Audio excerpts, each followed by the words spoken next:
Hi, thank you for joining me this morning. I'm really looking forward to talking to you and learning about something that I really don't know anything about. So yeah, thank you for being here. To get us started, could you just introduce yourself and your job?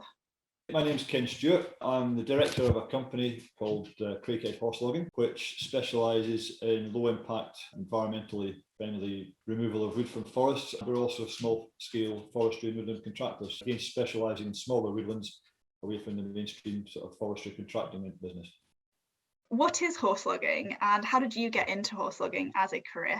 My entry into horse logging is quite a long story, which probably I won't go into too much. It's basically the use of horses for the extraction of wood and other tasks within the forestry and indeed agricultural and horticultural industries. Horse is effectively just a base machine, the same as a tractor or anything else would be. The advantages being that we can take horses into places we can't take machinery, and we can also do work on areas with a lot less impact that the machinery would take. We have a range of fairly modern equipment, so it's not like a sort of romantic throwback to the 1920s and 1930s, and even actually up to the 1970s, when virtually all of the wood in Scotland was still pulled out of forests by horses, as late as that. So we've kind of moved on from there. We have modern equipment and we have much more modern working practices. And we don't see the horse logging as being something that's an entity on its own. We like to think it's another tool in the box. As far as being a tool in the box, it's a very important tool in the box. And there are some jobs that the horses actually excel at far better than any machinery can do. So that's kind of what horse logging is. How I got into it, it probably goes back to when I was about 4 or 5 years old at a local agricultural show. I used to see these massive big horses, which, bearing in mind when I was 4 years old, I was tiny. And these Clydesdale horses were just immense. They're just massive, great big hoofs. And I think that's my kind of earliest memories of them. When my daughter got herself a pony, against our best wishes, list, but in our best efforts, she actually saved herself up and bought herself a pony. I thought, you know what, it's a good excuse for me to actually have one of these horses. My philosophy was that if I was going to have a horse, it had to do something. It had to be productive and pay for itself. It wasn't just going to be sat in a field as an expensive pet. So this horse, if we're going to have it, had to have a function, and that's what we've got. Awesome. And how many horses do you have now with the company? We've currently got two. We have a Clydesdale, which is like the equivalent of a Scottish equivalent of a shire, and we have a cob mare, which is a little bit smaller. So they complement each other quite well on different types of ground and different type of job.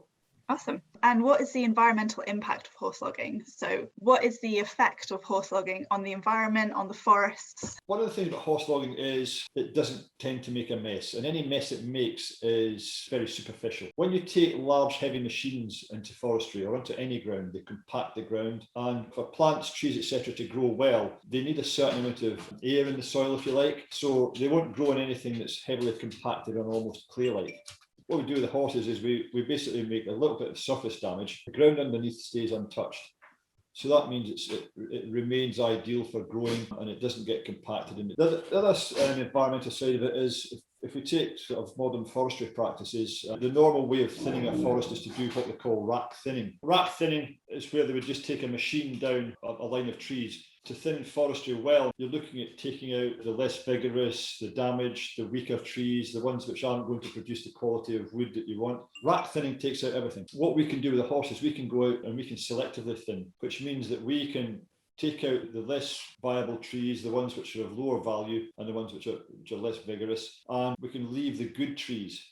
Plus, we're not damaging the ground as much. If you think about the expansion of the root system of a tree, the roots will all intermingle. So where you are driving a machine down to take out one rack of trees, you're also damaging the roots of the trees to either side of that. The horse doesn't do any of that.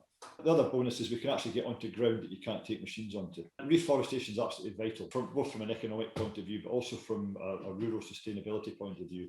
With the advent of things like biomass in particular, the woodland is just being completely and utterly denuded all over the place. It's not an instantly renewable resource. We really need to get planting trees. The other thing is that the effects on our environment of the lack of trees are well known, both in terms of transpiration of oxygen, but also as we've seen in places like the Lake District and some parts of Scotland, where tree cover has been removed, we now have massive erosion problems, landslip problems. So reforestation itself is absolutely vital. It really is long overdue that we're actually taking this approach to it. How important are reforestation projects like the one that the Future Forest company is running for creating jobs in rural communities? What are some of the challenges that people in these local communities are facing?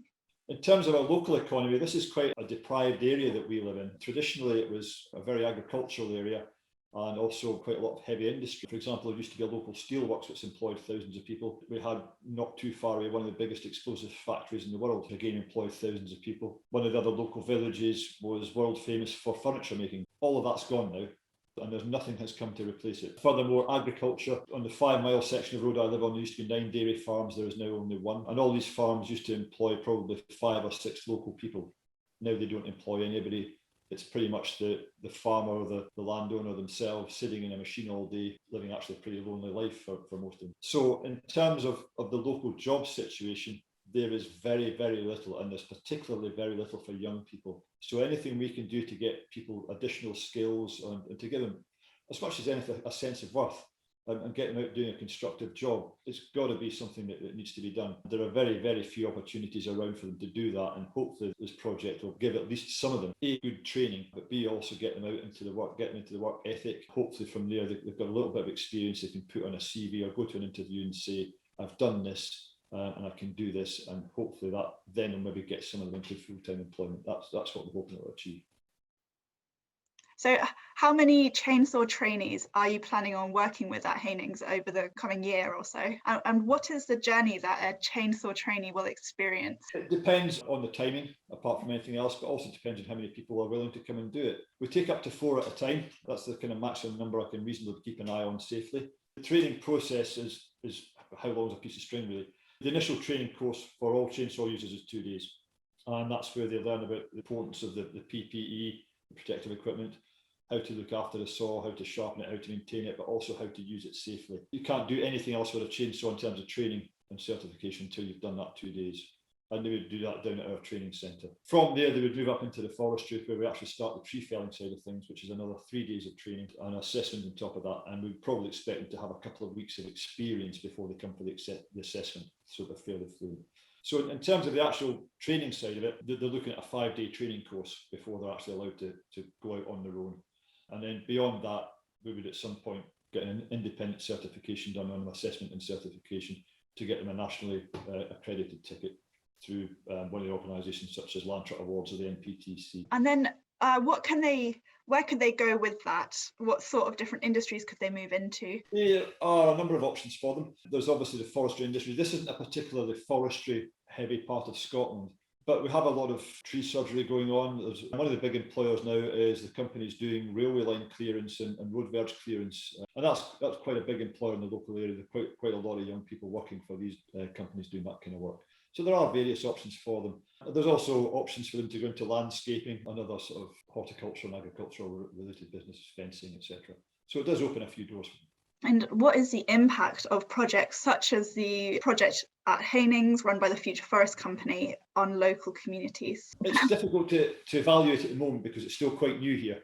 But obviously what it is doing, it is giving the option of work to local people. It's certainly going to benefit the local businesses. We've got another couple of customers who are spending money, and local agricultural suppliers, local fencing companies. So yeah, anything that brings any kind of work and benefit to an area like this has got to be a bonus. What the long-term benefits will be, I think we'll have to wait and see. The time will tell with that one. But certainly at the moment it's positive. It is sort of giving some work to some young local people and allowing us to go and help them improve their skills. So it's got to be good.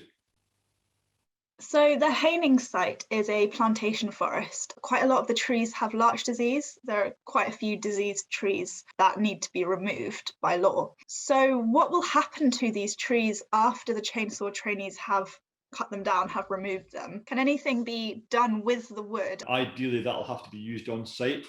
I've been talking to your colleagues up there, and we've got a plan to hopefully turn it into fencing, turn some of it into biochar, turn the brush into biochar. But where we can, I've been up and looked at the trees. Some of them we can make quite a bit of fencing out of them and stuff like that, because that's stuff that's always going to need renewed. And larch is actually quite good for fencing because it's quite resilient. So where we can, we will use it on site. Okay, and at this stage, is there anything you would like to add or expand on? Are there any questions that I haven't asked that you think it would be important for people to know? What we do, it is environmentally friendly, but we don't want people to think that it's kind of tree hugging or some kind of romantic notion. It is hard work, and at times it's very dangerous work. It's, anything that involves forestry is dangerous. Anything that involves large animals is equally dangerous. So it's not this sort of little romantic image that a lot of people think it is. It really is. It's a hard graft, and it can be pretty difficult sometimes. That said, it is a fantastic way to go to work. I still enjoy it. And when the horse is behaving himself, and he does have his moments, and when a ton of horse decides that he's not going to play, then really there's one winner there, isn't there? But yeah, it's a fantastic way to go to work. I love it. It's great that we can keep it going meaningfully, not just as some sort of curiosity or some sort of throwback from the past, but as a viable and important way of working a woodland, particularly smaller woodlands and more remote woodlands. I think it has a place, and it definitely has a place, and that place has to be kept. My ambition is to grow this business, grow the horse logging side of things, and generally promote the use of horses within the industry.